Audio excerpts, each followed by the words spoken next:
I want to do a video called How Not to Get Scammed Buying a Retic, which seems to be something that's happening quite a bit lately, especially with the dwarfs and super dwarfs. I warned this was going to happen when I started Retic Eugenics. If you were to go to Retic Eugenics and read the pinned post, I suggested that you're going to see a lot of people misrepresenting localities and bloodlines, and it's gotten kind of worse than I thought it would with how people are being told to feed their snakes, and just the amount of people making claims that are unsubstantiated. So the first thing, if you're going to buy any locality, the first thing you need to do is have the breeder send you pics of the parents. That's step one. Have the breeder send you pics of the parents. Have them tell you how old they are, where they came from, and when they got them. So there's not a ton of wild caught retics actually left in the country, unfortunately. You know, the last ones came in the early part of 2014, and there has not been anything since then. So we're at 8 years. We're going into the eighth year of no new wild caught retics coming into the country. So anybody who claims wild caught parents, my foot's itchy, has animals that are at least at least 7 or 8 years old. So most are noticeably older than that. So that's step one. You know, step two is, depending on the locality, if you know roughly how big they should be when they hatch out, ask for some hatchling weights. Now, hatchling weights can vary in weight quite drastically. There can be roughly a 50% increase on an average swing from the lightest to the heaviest. So the most data I know of for hatchling retics for a specific locality are ternates, just because I bred a bunch and then weighed them all.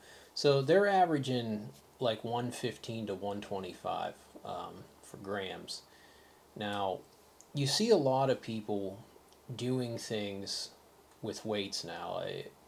I started weighing hatchlings back in like 2012, when I noticed the localities were throwing such significantly different hatchling sizes from the mainlands. So that's when I started that. I think my lightest super dwarf was lightest hatchling was a Calato super dwarf from a pair of F1s, and that male, it was a male, it was 29 grams. I have pictures of that somewhere. It was a really interesting looking snake. How small ternates are when they hatch out, they're only 86 grams. But that wouldn't have done anybody any good. And another thing people are doing to misrepresent the size uh, of their adults and the potential size for the hatchling is they're weighing females after they drop eggs. Weighing a female after it drops eggs doesn't give you an accurate representation of the weight of that snake. That snake has just lost a good 50% or more of its body weight after dropping eggs. So when they say, oh, well, look, it's X amount of grams. So just go ahead and take that number and double it. And that's the snake's actual true weight. It's half dead. It's used everything up that it had for that clutch of eggs. It's not an accurate representation. So you need to definitely, if they're going to supply, if they're not willing to supply that information, I suggest you move on.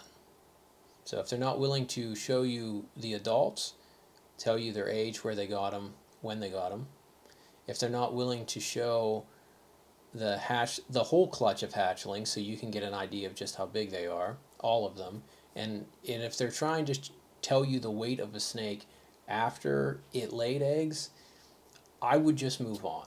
That is all a deceptive method of advertising animals, with the hopes of getting people to think they are significantly smaller than they really are. So if the person is able and willing to supply you with all that information, then it's probably okay to move forward with the sale. And if they're willing to tell you where they acquired the snakes from, you might want to follow up with that person, unless it was an importer. An importer's not going to take their time to try to look through their records to see who they sold those snakes to, a decade ago. They're just not going to do it for you. If anybody ever tells you that snakes came from me or came from somebody who got them from me, you can hit me up. I know where a lot of the snakes went that I had, and I know where most of all the wild caught stuff is. At least all the stuff that came through me.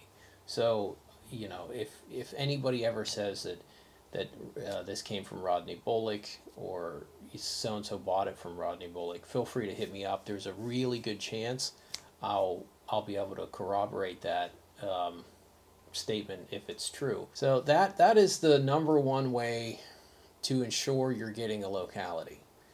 Um, you can, if they send you pics of the parents, you take those pics, you compare them to other pics of the same locality, and you have to be careful because there is a lot of variation among localities. Uh, Not so much with certain localities, but for example, a ternate, they're all over the place with color and pattern, but that's kind of a different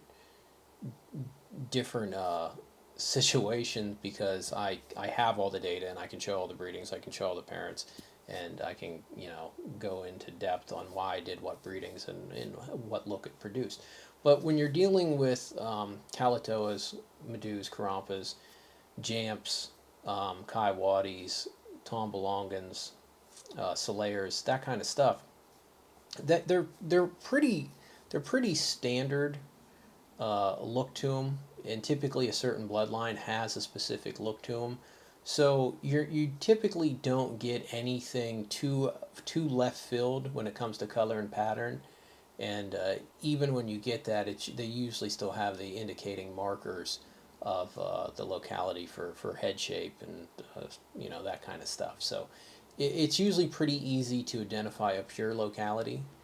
So you're pretty safe if you at least do your research before you purchase one on what it should actually look like. And you can't get too hung up on the back pattern shape or, well, this one has this certain look. You have to look at the overall snake for the head shape.